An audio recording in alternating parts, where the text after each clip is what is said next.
আমার মতো চাইলে আপনারাও কিন্তু ঘরেই ছানা পোড়া খুব সহজেই বানিয়ে নিতে পারবেন। আর এই ছানা পোড়াটা এতটা পারফেক্ট আর এতটাই নরম তুলতুলে হবে যে দোকান থেকে আর কিনে খেতে মন চাইবে না। রথের সময় প্রায় আমাদের প্রত্যেকের বাড়িতেই তৈরি করা হয়, আর এই মিষ্টিটা অনেক সময় বানাতে গেলে ভেতরটা শক্ত থেকে যায়, এমনকি বেক করার পর মাঝের দিক দিয়ে চুপসে যায়। কিন্তু আজকে আপনাদের সাথে ছোট ছোট প্রতিটা ডিটেলস শেয়ার করব, যাতে করে প্রথমবারেই আপনারা পারফেক্ট ছানা পোড়া বানিয়ে নিতে পারেন। আর আমি গ্যারান্টি দিয়ে বলতে পারি, যারা এই ছানাপোড়া মিষ্টিটা এখনও খেয়ে দেখেননি তারা যদি একবার বাড়িতে এটা বানিয়ে ফেলেন তাহলে বারবার বানাতে চাইবেন। এতটাই টেস্টি এই মিষ্টিটা তৈরি হবে। তো খুব সহজ একটা রেসিপি, আশা করছি আপনাদের ভালো লাগবে। তো হ্যালো এভরিওয়ান, কেমন আছেন আপনারা সবাই? আশা করি আপনারা সবাই ভালো আছেন and welcome to my channel. চলুন তাহলে আর দেরি না করে শুরু করি আজকের এই রথযাত্রা স্পেশাল ছানাপোড়া মিষ্টির রেসিপি। তো প্রথমেই এই মিষ্টিটা বানানোর জন্য আমাদের ছানা তৈরি করে নিতে হবে। তার জন্য এখানে একটা ফ্রাই প্যানে আমি সামান্য একটু জল দিয়ে দিলাম। এবারে এর মধ্যে দিয়ে দিচ্ছি 1.5 লিটার ফুল ক্রিম দুধ। আমি এখানে প্যাকেটের দুধটা নিয়েছি, আপনাদের কাছে যদি খাঁটি গরুর দুধ থাকে সেটা দিয়েও বানিয়ে নিতে পারবেন। ফুল ক্রিম দুধ নিলে কি হয়, ছানার পরিমাণটা একটু বেশি হয়। তো এখানে এবারে পুরো দুধটা দেওয়ার পর আমি ফ্লেমটাকে হাইতে করে দিয়েছি। এখন অনবরত নাড়াচাড়া করে আমাদের দুধটাকে জাল করে নিতে হবে। আর আপনারা যদি ঘরে ছানা তৈরি করতে না চান বা এই ঝামেলাটা করতে না চান, তাহলে দোকান থেকেও কিন্তু আপনারা ছানা কিনে এনে সেটা দিয়ে এই ছানা পোড়া মিষ্টিটা বানিয়ে নিতে পারবেন।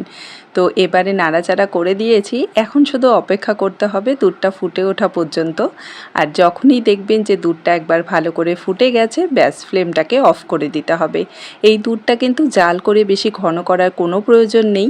আরেকটা জিনিস, ছানা তৈরি করার সময় গরম দুধেই কিন্তু সাথে সাথে ভিনিগার বা লেবুর রস দিতে যাবেন না, করে ছানাটা একেবারে শক্ত হয়ে যায় আর তার সাথে খেতে একেবারে রাবারের মতো মনে হয়। তাই ফ্লেমটাকে অফ করার পর মোটামুটি 30 থেকে 40 সেকেন্ডের মতো একটু নাড়াচাড়া করে নেবেন, যাতে করে এক্সট্রা যে গরম ভাবটা আছে সেটা যেন বেরিয়ে যায়। এখানে ছানা তৈরি করার জন্য আমি একটা বাটিতে 2 টেবিল চামচ ভিনিগারের সাথে 2 টেবিল চামচ জল মিশিয়ে নিয়েছি। এবারে এই মিশ্রণটা অল্প অল্প করে দিয়ে নাড়াচাড়া করে ছানাটা তৈরি করে নেব। আপনারা লেবুর রস বা ভিনিগার যেটাই নেন না কেন, সেটার মধ্যে সামান্য একটু অবশ্যই জল মিশিয়ে নেবেন।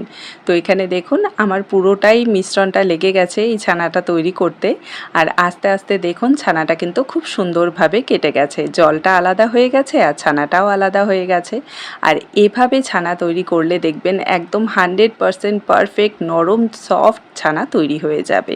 তো এখন আর দেরি করব না, সাথে সাথে এই ছানাটাকে জল থেকে আলাদা করে নিতে হবে। আরেকটা জিনিস, এই মিষ্টিটা তৈরি করার জন্য ছানাটাকে কিন্তু ঘন্টার পর ঘন্টা ঝুলিয়ে রাখার বা কোনো কাপড়ে পেঁচিয়ে রাখার কোনো প্রয়োজন নেই। যে কোনো একটা ছাঁকনির মধ্যে ছানাটাকে তুলে নেবেন।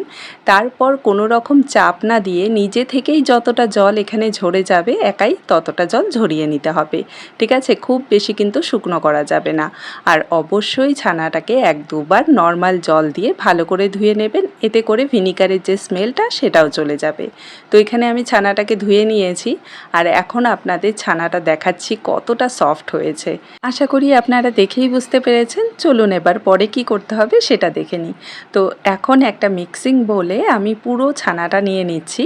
এবারে এর সাথে আমি দিয়ে দেব চিনি। তো এখানে আমি 1/3 কাপের মতো চিনি নিয়েছি। ছানা পোড়া মিষ্টিটাতে মিষ্টির পরিমাণটা একটু কমই থাকে, আপনারা নিজেদের স্বাদ মতো কম বেশি করে নিতে পারবেন।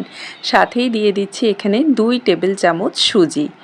সুজির পরিমাণটা কিন্তু একটু বুঝে অ্যাড করতে হবে। 1.5 লিটার দুধের জন্য আমি এখানে 2 টেবিল চামচ সুজি নিয়েছি। পরে আপনারা দুধ যদি কম বেশি করেন তাহলে সুজির পরিমাণটাও কম বেশি করে নেবেন।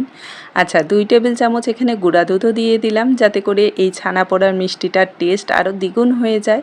সামান্য একটু এলাচের গুঁড়ো দিয়ে দিয়েছি আর দিয়ে দিচ্ছি কিছুটা পরিমাণ ড্রাই ফ্রুট। ড্রাই ফ্রুটটা দেওয়াতে ছানা পোড়াটা খেতে বেশি ভালো লাগে। এবারে সব কিছু ভালো করে আমাদের মিশিয়ে নিতে হবে। এখানেই কিন্তু আমরা একটা ভুল করে ফেলি, যে এই ছানার মিশ্রণটাকে আমরা খুব বেশি সময় একেবারে ডলে ডলে মাখতে থাকি। এর কারণে ছানা থেকে ঘিটা বেরিয়ে আসে, আর তখন যদি আপনারা ওই মিশ্রণটা দিয়ে ছানা পোড়া তৈরি করেন, সেক্ষেত্রে কিন্তু সেই ছানা পোড়াটা একদম শক্ত হবে। তাই প্রথমেই হাত দিয়ে না মেখে কিছুটা চামচ দিয়ে একটু মেখে নেবেন, তারপর হাত দিয়ে এটাকে ভালো করে মেখে নিতে হবে।